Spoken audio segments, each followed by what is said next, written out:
ভূপৃষ্ঠ, সমুদ্র কিংবা ইতিহাস, যেখানেই চোখ রাখুন প্রকৃতির সঙ্গে আমাদের সম্পর্ক কিভাবে পৃথিবীকে বদলে দিচ্ছে তা স্পষ্ট হয়ে ধরা দেবে।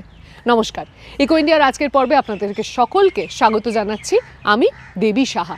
প্রকৃতি তার সম্পদ উদারভাবে আমাদের মধ্যে বিলিয়ে দেয়, কিন্তু আমরা শুধুমাত্র তাকে গ্রহণ করেই সন্তুষ্ট হই না, কেড়েও নিই। আর তাতে যে ভারসাম্যহীনতা তৈরি হচ্ছে তার পরিণতি কী হবে? এর ভুক্তভোগী বা কারা? বেশিরভাগ ক্ষেত্রেই দেখা যায় প্রকৃতির কোলে যে সমস্ত সাধারণ স্থানীয় মানুষরা বসবাস করছেন তাঁরাই সবার আগে আক্রান্ত হন। আর সেই সমস্যারই কিছু সমাধান আজকের পর্বে আমরা খোঁজার চেষ্টা করব। প্রতিবেদনে থাকছে তামিলনাড়ুর একটি প্রক্রিয়াকরণ কেন্দ্রে গোবর থেকে তৈরি হচ্ছে জৈব সার ও পরিবেশ বান্ধব বায়োগ্যাস। এর ফলে লাভবান হচ্ছেন কৃষকেরা। এবং দ্বিতীয় বিশ্বযুদ্ধে অংশ নেওয়া হাজারো জাহাজ পড়ে রয়েছে সমুদ্রের তলদেশে, সেগুলোর তেল নিঃসরণ থেকে ক্ষতির আশঙ্কা বাড়ছে। তবে শুরুতেই যাওয়া যাক চেন্নাইতে। চেন্নাইয়ের সমুদ্র উপকূল বা সৈকত শুধুমাত্র সৌন্দর্যের জন্য নয়, শহর রক্ষায় এবং মানুষের জীবিকার জন্যও অত্যন্ত গুরুত্বপূর্ণ। কিন্তু সেই উপকূলীয় অঞ্চলের প্রাকৃতিক সুরক্ষা ব্যবস্থা হারিয়ে যেতে বসেছে নগরায়ন আর দূষণের কারণে।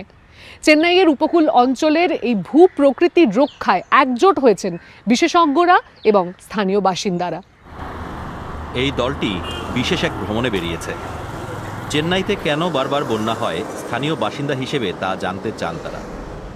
উত্তর হিসেবে এই সত্যের মুখোমুখি হয়েছেন তারা। নির্মাণ ও পরিকাঠামোর কারণে পাল্লিকারনাই নামে প্রাকৃতিক জলাভূমিটি এখন আর আগের মতো বৃষ্টির জল শুষে নিতে পারছে না। আমরা হয়তো ভাবছি আমরা রাস্তায় গাড়ি চালাচ্ছি, কিন্তু আসলে আমরা জলাভূমির উপর দিয়ে যাচ্ছি। এটির সংযোগ এখন বিচ্ছিন্ন হয়ে গিয়েছে। রাস্তার দুপাশেই আপনি জলাভূমি দেখতে পাবেন। ডান দিকের জলাভূমি বাকিংহাম খালের সাথে যুক্ত, যা তারপর বঙ্গোপসাগরে গিয়ে মিশেছে। 2023 সালের ডিসেম্বরের চেন্নাইয়ের দৃশ্য। উত্তর পূর্ব মৌসুমী বায়ুর প্রভাবে হওয়া অতিবৃষ্টির কারণে তামিলনাড়ুর রাজধানীতে নিয়মিত এমন বন্যা হয়। জলবায়ু পরিবর্তনের কারণে বৃষ্টিপাতের তীব্রতা আরও বৃদ্ধি পাচ্ছে। জলবায়ু সংকটের বাস্তবতা এখন ভুবানা ও রাজ এলাঙ্গোভের মতো শহরবাসীদের দরজায় কড়া নাড়ছে। We booked a house in a community close to Old Malvaram Road. 2015 সালে চেন্নাইয়ের ভয়াবহ বন্যার মাত্র কয়েক মাস আগেই আমরা ওল্ড মহাবলীপুরম রোডের তথ্য প্রযুক্তি কেন্দ্রের কাছে একটি বাড়ি পছন্দ করেছিলাম। আমরা ভেবেছিলাম এমন বন্যা জীবনে একবারই হয়, তাই বাড়িটি কিনে নেই। কিন্তু এখানে আসার পর গত 7 বছর ধরে প্রতি বর্ষাতেই আমরা ক্ষতিগ্রস্ত হচ্ছি। আমাদের সারা জীবনের সঞ্চয় এখন ঝুঁকিতে। প্রতি বর্ষাতেই উদ্বেগ বেড়ে যায়। Anxiety every monsoon. ভয়াবহ এক বন্যার পর হেরিটেজ ইন্সপায়ার্ড নামের একটি ভ্রমণ সংস্থার কথা জানতে পারেন রাজ। সংস্থাটি শহরের প্রাকৃতিক ঐতিহ্য নিয়ে কাজ করে, যাতে স্থানীয়রা উপকূলীয় বাস্তুতন্ত্র ভালোভাবে বুঝতে পারেন। 15-20 বছর আগে বেশি বৃষ্টি হলেও বন্যার সমস্যা ছিল না। নাগরিক হিসেবে আমরা ভাবি তখন থেকে এখন পর্যন্ত কি এমন পরিবর্তন হয়েছে। এর উত্তর খুঁজতেই আমরা বিশেষজ্ঞদের সাথে নিয়ে ভ্রমণের আয়োজন করি, যেখানে আমরা তাদের থেকে উত্তর পেতে পারি। এর ফলে আমাদের বাস্তুতন্ত্র কি, তা কিভাবে কাজ করে, এখন কি পরিবর্তন হয়েছে, মানুষ এসব বুঝতে পারবে। সপ্তাহান্তের ভ্রমণের মাধ্যমে কয়েক হাজার শিক্ষার্থী ও কর্মজীবীকে চেন্নাইয়ের সংবেদনশীল উপকূলীয় বাস্তুতন্ত্র দেখার সুযোগ করে দিয়েছে সংস্থাটি। এই পথের নাম নেইথাল। 2000 বছর পুরনো সঙ্গম যুগের তামিল কাব্যে থাকা উপকূলীয় ভূমির বর্ণনা থেকে এসেছে নামটি। পাল্লিকারনাই জলাভূমিকে চেন্নাইয়ের কিডনি বলা হয়। অতীতে এটি চারপাশের জেলাগুলোর সংযুক্ত জলাধার থেকে অতিরিক্ত জল শুষে নিয়ে ধীরে ধীরে বঙ্গোপসাগরে পাঠাত।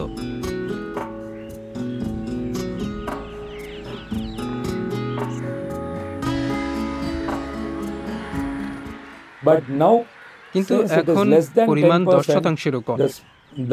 তাই এর জল শোষণের ক্ষমতাও ব্যাপকভাবে কমে গেছে। এজন্যই আমরা এখন বন্যা না হলেও জলাবদ্ধতার সম্মুখীন হচ্ছি। প্রকৃতির সঙ্গে কাজ করে বন্যা কমানোর একটি উদাহরণ তামিলনাড়ুর প্রথম স্পঞ্জ পার্ক। রাজ্য সরকারের অর্থে স্থপতি মানসী জৈন ও তার দল এর পরিকল্পনা করেছেন।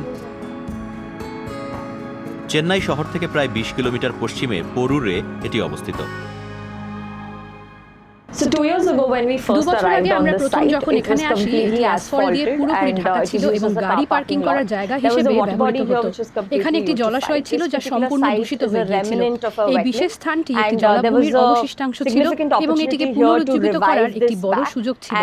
জলাভূমি কিভাবে গুরুত্বপূর্ণ পরিকাঠামো হতে পারে তা এর মাধ্যমে দেখানো যেত। এই ভূমি যাতে একটি বড় স্পঞ্জের মতো কাজ করে তা আমরা নিশ্চিত করেছি। উদ্যানের মধ্যে জলের জন্য আমরা আরো জায়গা তৈরি করেছি।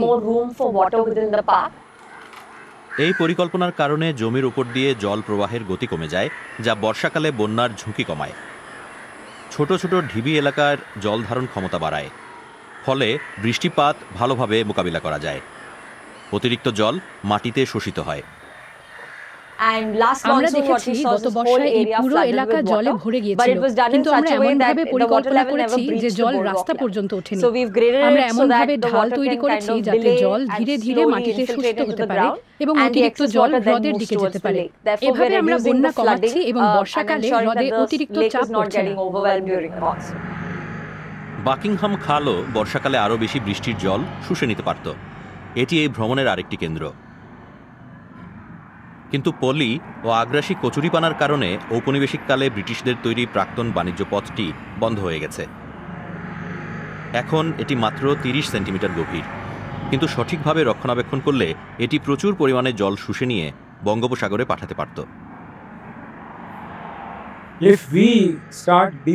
আমরা যদি বাকিংহাম খালের পলি পরিষ্কার করে তাকে প্রশস্ত করি, তা একটি এক্সপ্রেস হাইওয়ের মতো কাজ করবে।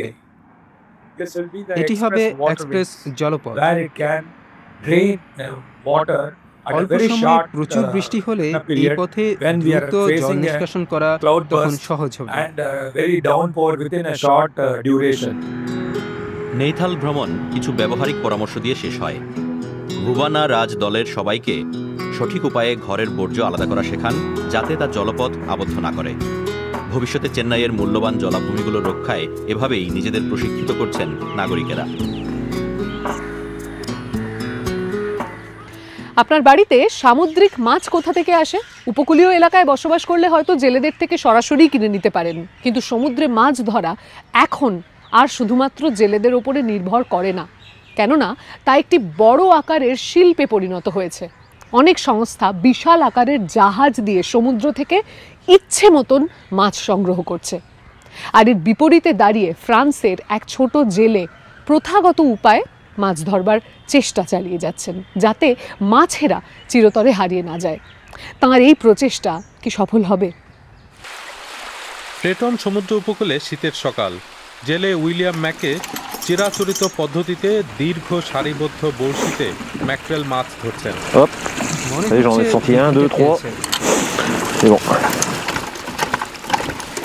সারিতে 25টা বড়শি থাকায় বেশ ভালো মাছ ধরা পড়ে। C'est plus doux et puis le poisson est de meilleure qualité, ça n'a rien à voir. Le poisson il est propre, tu vois, il n'est pas écrasé dans un chalut ou alors il n'est pas resté 2 jours dans un filet, quoi. Regarde, tu vois un poisson comme ça, bon, bah, il est nickel, il n'est pas marqué par le filet, il a juste été pris par la bouche avec l'hameçon.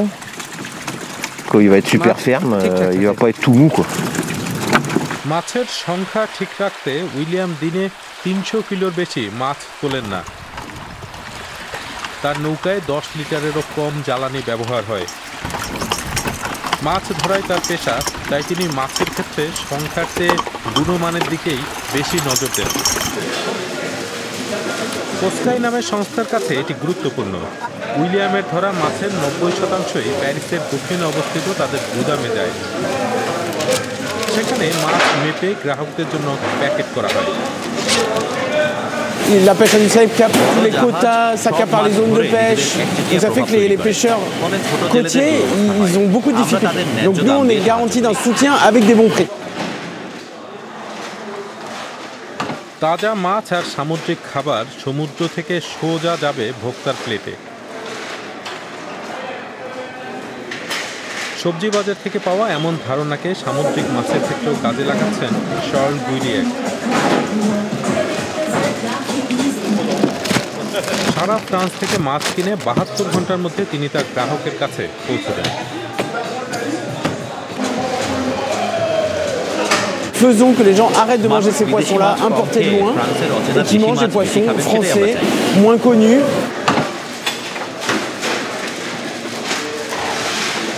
On mange 100 000 tonnes de crevettes en France, on en pêche à peine 1500 tonnes. Donc nous c'est ça notre rôle aussi, c'est dire incitons à la consommation des produits français parce qu'il y a un potentiel de remplacement qui est énorme. Et là on a une pêche au casier, sans impact, c'est de la pêche sauvage, c'est pas des animaux nourris dans des élevages, et ça fait toute la différence.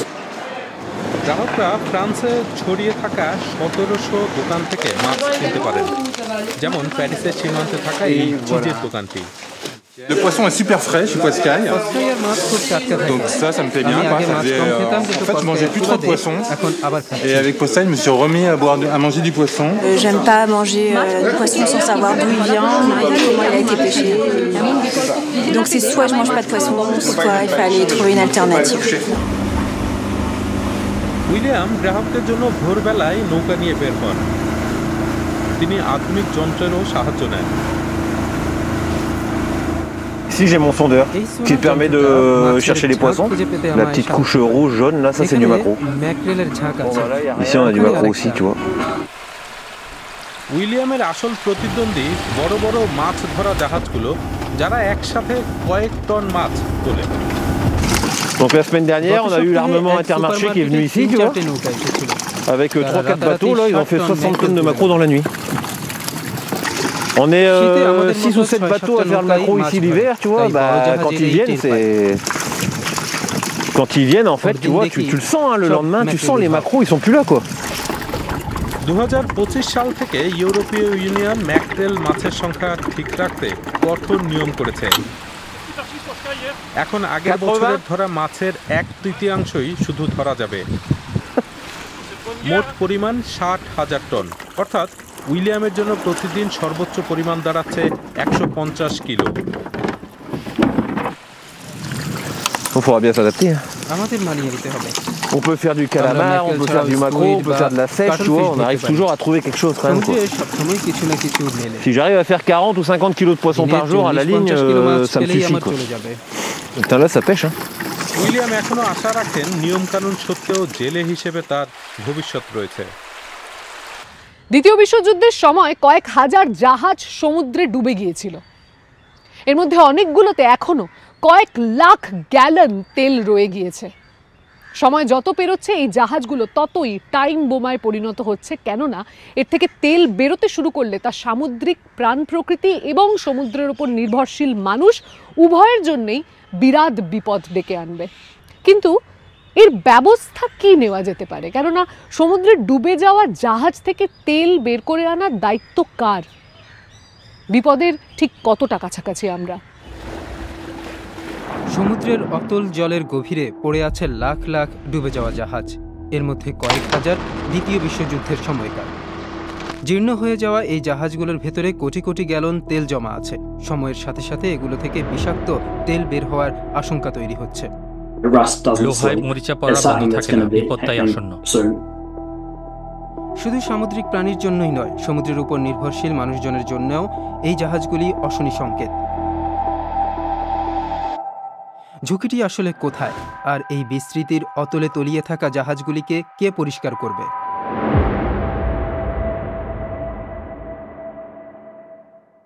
নীল রঙের জাহাজ মিত্রশক্তির, লালগুলি অক্ষশক্তির। এই মানচিত্রে দ্বিতীয় বিশ্বযুদ্ধের ডুবে যাওয়া জাহাজ দেখা যাচ্ছে। বিশ্বজুড়ে যে 8,500টি জাহাজ তেল ছড়ানোর আশঙ্কায় আছে, তার বেশিরভাগই আছে এখানে। আটলান্টিক, প্রশান্ত ও ভারত মহাসাগরে ভয়াবহ নৌযুদ্ধ হয়েছিল। 1942 সালে ভারত মহাসাগরে মিত্রশক্তি ও জাপানি বাহিনীর লড়াইয়ে অনেক জাহাজ বঙ্গোপসাগরে ডুবে যায়।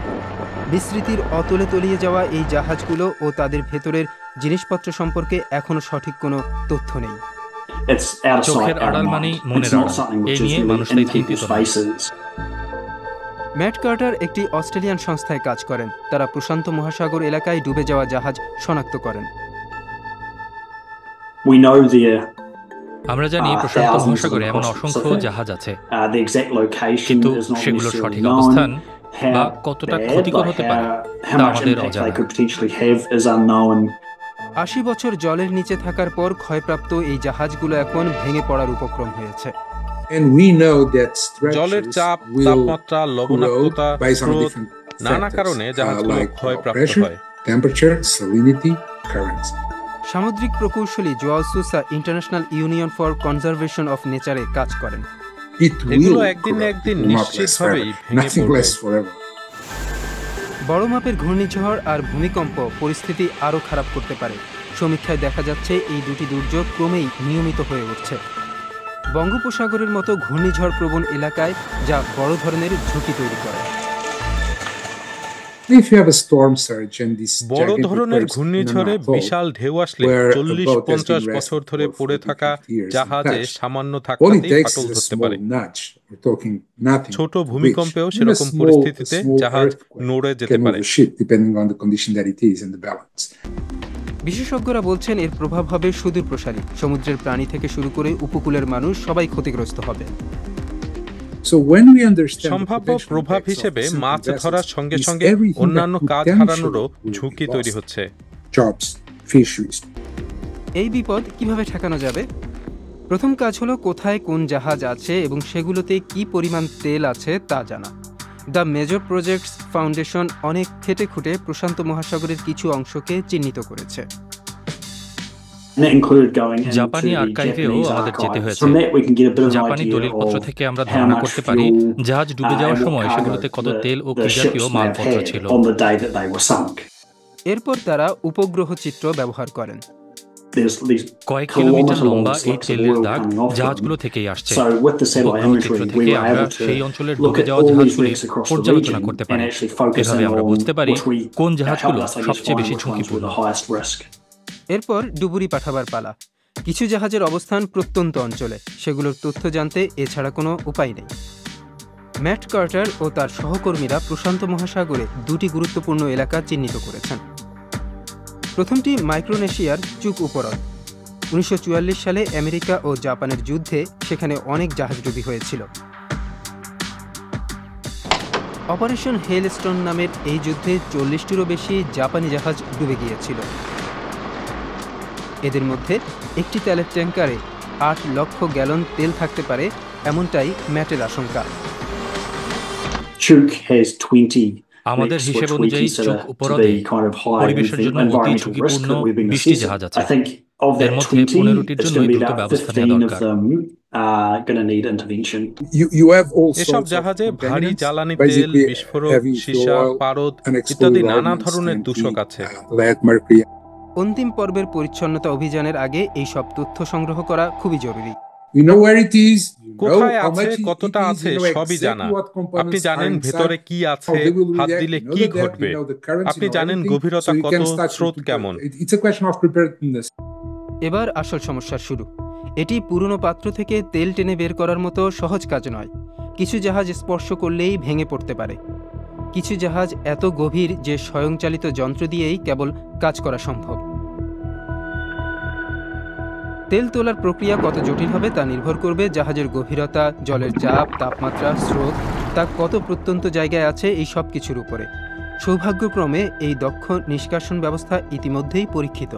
ডুবে যাওয়া জাহাজের কাছে যাওয়ার অনুমতি পাওয়া এবং উদ্ধার কার্য চালানোর খরচ জোগাড় করাটাই সবচেয়ে বড় সমস্যা। প্রতি জাহাজের তেল তুলতে ৬০ লক্ষ থেকে $১ কোটি পর্যন্ত খরচ হতে পারে। এটা করা সম্ভব, কিন্তু এ বাদেও ডুবে যাওয়া আরও ৮,০০০ জাহাজ রয়েছে যারা দূষণ ছড়াতে পারে। এখানেই প্রজেক্ট টাঙ্গারোয়ার প্রয়োজন। লয়েডস রেজিস্টার ফাউন্ডেশন নামে ব্রিটেনের সেবামূলক একটি প্রতিষ্ঠানের অর্থানুকূল্যে চলা এই প্রকল্প বিশ্বজোড়া এক ব্যবস্থা তৈরি করার চেষ্টা করছে। কোন জাহাজের আগে ব্যবস্থা নিতে হবে তা চিহ্নিত করা, খরচ জোগাড় করা তাদের লক্ষ্য। প্রজেক্ট টাঙ্গারোয়া বিভিন্ন দেশের সরকারের মধ্যে সমন্বয় ঘটাতে চায়। তথ্য, দক্ষতা ও অর্থকে একসাথে আনাই তাদের লক্ষ্য। তেল তোলা ব্যয়বহুল, কিন্তু বড় ধরনের তেল ছড়ানোর ক্ষতির তুলনায় তা কিছুই না। 1989 সালে এক্সন ভালদেস আলাস্কা উপসাগরে 1,10,00,000 গ্যালন তেল ছড়ায়। এর ফলে কয়েকশো কোটি ডলারের ক্ষয়ক্ষতি হয়েছিল। এই জাহাজগুলির থেকে ছোট মাপের তেল ছড়িয়ে পড়াও বড় ক্ষতির কারণ হতে পারে। এক্সন ভালদেসের ঘটনায় যেভাবে পেলিক্যানরা তেলে ঢাকা পড়েছিল, সেরকমটা না হলেও ভঙ্গুর ও সংযুক্ত পরিবেশে অল্পতেই ভয়ানক ক্ষতি হতে পারে। দ্বীপরাষ্ট্রগুলোর ক্ষেত্রে এরকম ঘটনার প্রভাব হবে সুদূর প্রসারী। উন্নত দেশগুলোর কাছে তাই তারা আরও সাহায্য চাইছে। দ্বিতীয় বিশ্বযুদ্ধের স্মৃতি শুধু বইয়ের পাতায় সীমাবদ্ধ নয়, আমাদের চারপাশের সমুদ্রেই তা এখনও ছড়িয়ে আছে। ডুবে যাওয়া জাহাজ থেকে সমুদ্রে তেল ছড়ানোর আশঙ্কা রূঢ় বাস্তব। সময় যত যাবে জাহাজগুলি আরও ক্ষয়প্রাপ্ত হবে, আর এই ঝুঁকি ততই বাড়বে। খারাপ খবর হলো টাকা জোগাড় করা এবং দেশগুলোকে একত্র করা খুব কঠিন। ভালো খবর হলো একবার এটা হয়ে গেলে বাকি কাজ অনেক সহজ।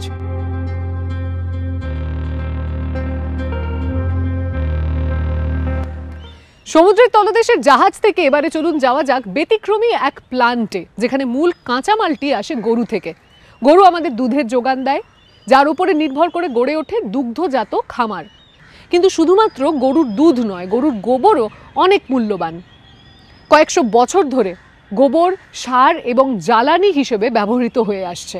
তামিলনাড়ুর এক উদ্যোগপতি একটি প্রক্রিয়াজাত কেন্দ্র তৈরি করেছেন, যেখানে গরুর গোবর থেকে উৎপাদন করা হচ্ছে সার এবং গ্যাস।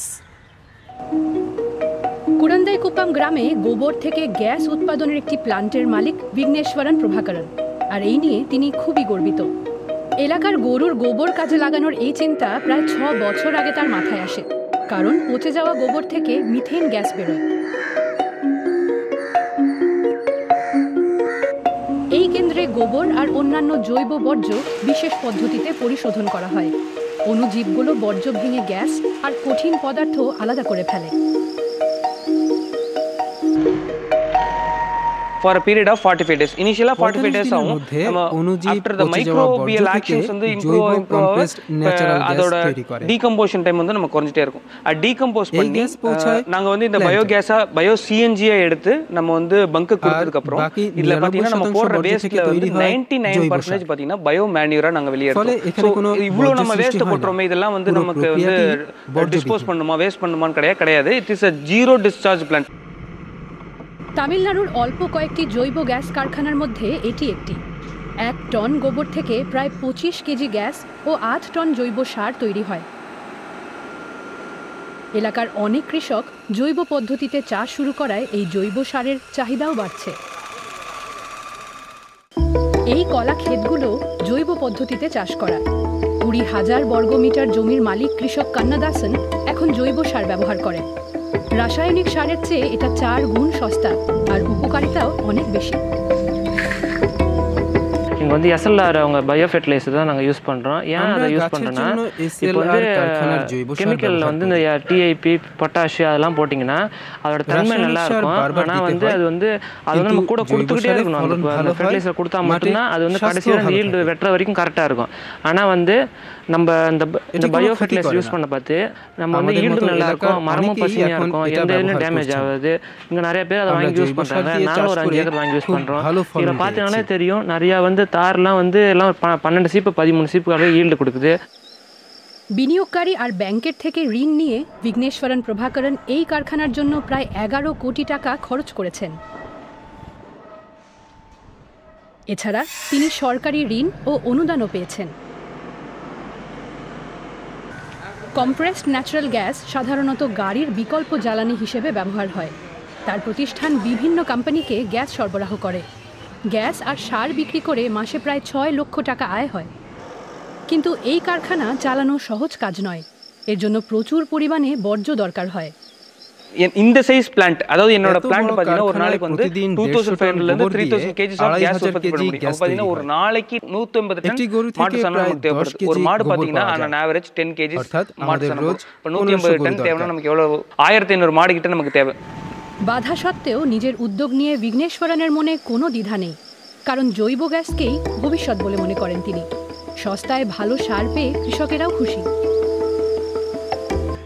আজকের মতো এই পর্যন্তই। মানুষের কর্মকাণ্ড প্রকৃতির জন্য নানান ধরনের চ্যালেঞ্জ তৈরি করতে পারে, যেমনটা এতক্ষণ দেখলাম। হতে পারে তা সমুদ্রের তলদেশে কিংবা আপনার পাতে পড়া খাবার থেকে। এই বাধা অতিক্রম করবার কোনো উপায় যদি আপনাদের জানা থাকে তাহলে তা আমাদেরকে ইমেলে লিখে জানাতে পারেন। আবারও দেখা হচ্ছে আগামী সপ্তাহে ইকো ইন্ডিয়ার আগামী পর্বে। ততদিন ভালো থাকবেন, সুস্থ থাকবেন। নমস্কার।